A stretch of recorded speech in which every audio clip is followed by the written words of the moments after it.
Please हमें वो वाली स्टोरी बताएं जब तुम्हारी और जिमिन की लड़ाई हो गई थी प्रैक्टिस रूम में और जोरों से बारिश भी हो रही थी। मेरी और जिमिन की लड़ाई क्यों हुई थी?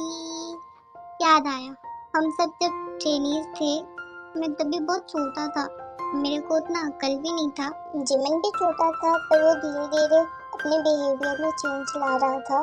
ये हुआ था प्रैक्टिस के टाइम मेरे बोलने के तरीके के कारण। बट सच में मुझे बिल्कुल याद नहीं मैंने किस तरीके से बात की थी। पर पहली बार वो भी कभी गुस्सा होता नहीं था, पर वो मुझ पर गुस्सा हुआ था। सभी ने मुझे इससे पहले भी वार्निंग दी थी इस चीज के लिए। फिर जिमिन मुझे वहाँ से साइड लेकर गया बात करने के लिए। मुझे पता है कि मैं कहाँ पे गलत था और मेरी भी थोड़ी इज्जत है, और मुझे फील हो रहा था कि मैं कुछ जगह पे सही था। और जिमिन से बात करते वक्त मुझे गुस्सा आ गया, फिर जिमिन को भी गुस्सा आ गया।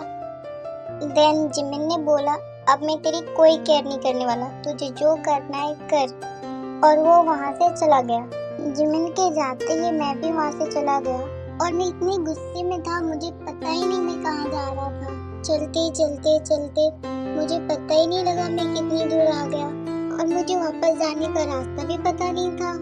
मुझे पता नहीं मैं कहाँ आ गया, पर वो सिचुएशन बहुत अनफेयर थी। मुझे अपसेट और सैड फील हो रहा था। उस वक्त मैं क्या करूँ मुझे कुछ समझ नहीं आ रहा था।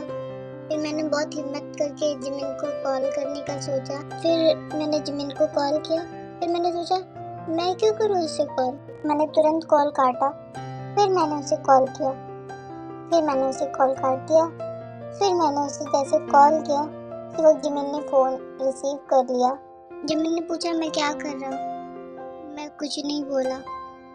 जिमिन ने पूछा अभी कहाँ है तू।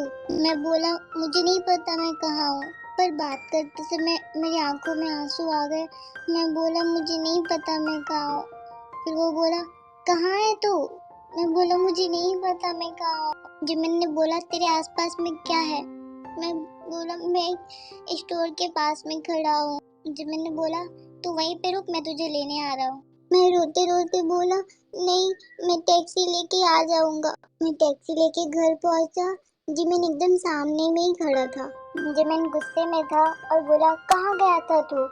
मैं बोला मुझे नहीं पता मैं कहाँ गया था। जिमिन को देखते ही मैं और रोने लगा। फिर जिमिन ने मुझे ऊपर लेकर गया और हम दोनों ने बातें की।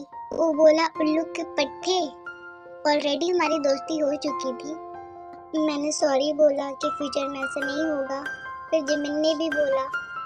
फिर हम दोनों ने गले लगाए एक दूसरे को।